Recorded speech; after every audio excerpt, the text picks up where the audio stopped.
তুমি ভাগ করো এবার। 1 2 3 4 5 6 7 8 9 10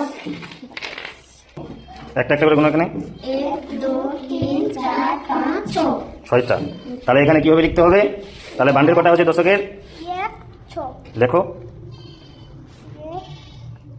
তাহলে এখানে লিখে দাও কিভাবে। তাহলে তাহলে কত হলো এটা?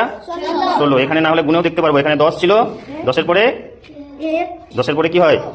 11 12 13 14 15 16 তাহলে এটা কি হলো?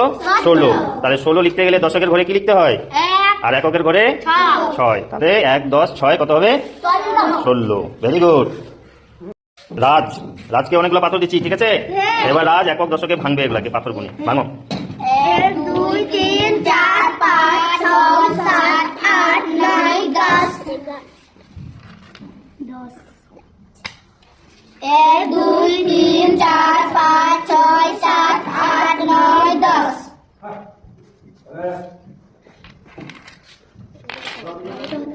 1 2 3 4 5 তাহলে দশকের বান্ডিল গুলা কয়টা হয়েছে? 2টা। তাহলে দশকের ঘরে লেখো, কত লিখবে?